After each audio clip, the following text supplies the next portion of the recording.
Which type of entity structure is best for holding real estate?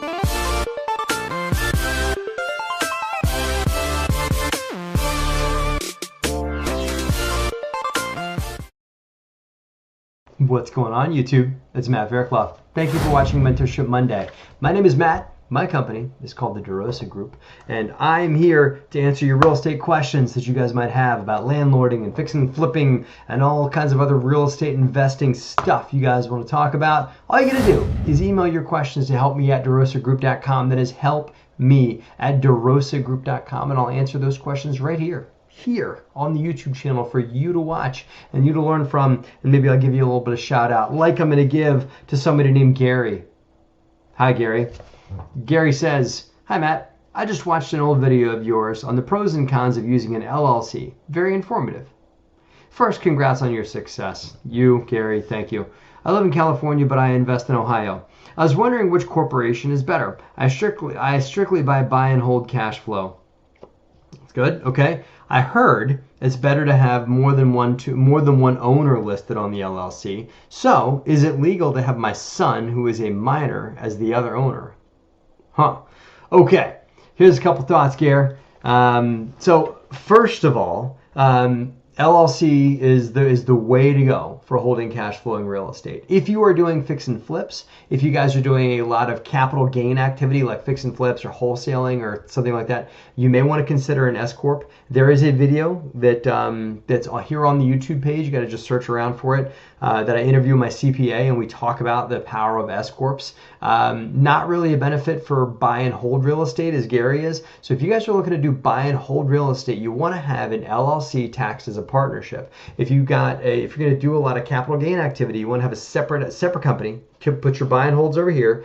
Have a separate company over here for your capital gain activity like fix and flip revenue, wholesale revenue, consulting fees, things that are considered to be capital gains. Because in my interview with my CPA, we talk about how you can optimize tax leverage for that. But then the LLC itself is just a pass-through entity. And the reason why you want to hold it differently is the LLC passes through its losses directly to the owner. And if you play your cards right, you're going to show a loss on paper for your rental property, even if it's making money, because of depreciation. You're going to make this much, and then depreciation is going to pull your income down to the point where maybe you lost this much on the property.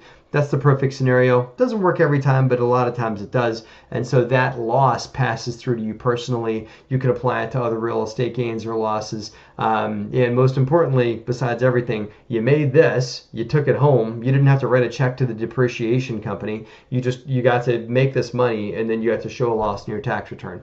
Pretty cool. That applies for an LLC tax as a partnership. That, Gary, is why you want to have an LLC. And there's other reasons as well. I'm not a CPA. I'm not a lawyer. I should slip that in right there, that I'm not those two things. And so you should speak to your CPA and your lawyer about these things to look into it further. While you're talking to your lawyer, talk to your lawyer about this whole thing about having your son as a minor, as a second owner on your LLC.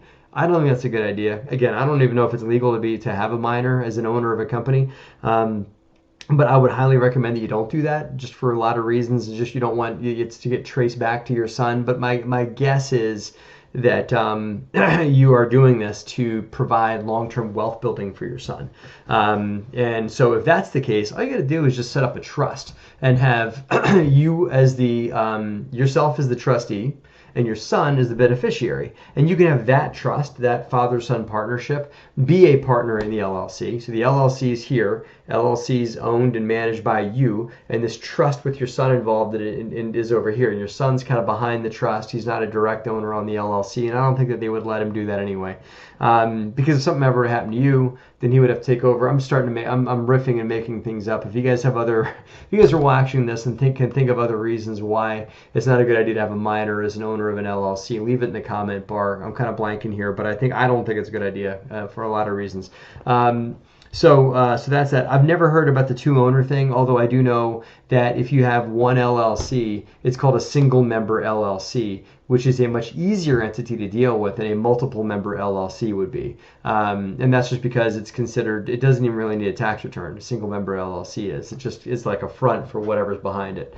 And that's, you might want to consider just having a single member LLC because, like I said, they're easier to deal with. It's actually not as good to have multiple owners because some states require partnership filing fees and things like that. So I would actually recommend the other way, that if you just have a single member, one owner of the LLC, maybe that's the trust with you and your son that owns the LLC, and the LLC goes out. The problem with having trusts own real estate directly that I've seen some people run into is a lot of times banks have a problem with trusts because trusts by themselves don't have an EIN number. So you have to use the EIN number of the trustee, which pretty much exposes the trustee to, it defeats the purpose of the trust in some ways. The trust is supposed to be there to shield the beneficiary and the trustee, but if you do that, and if you have to start putting the EIN number of the trustee on bank accounts and things like that, it kind of lets a lot of things out. I've never seen a bank that really knows how to deal with the trust directly. So that's my 2 cents. Lot to unpack there, Gary, but great questions, and appreciate your support and your fanship. If you guys like what I have to say here, do me a favor and just take a minute and subscribe to this channel. I'd love to have you guys as subscribers so you can get emails on everything that we put out here on the YouTube channel. And take a minute and check out my book. Where is it? Raising Private Capital. There it is. From Bigger Pockets. You can pick up a copy of that at biggerpockets.com/store. Thank you guys. Don't forget to email your questions to help me at DeRosaGroup.com. I always appreciate you, and have a great and profitable week.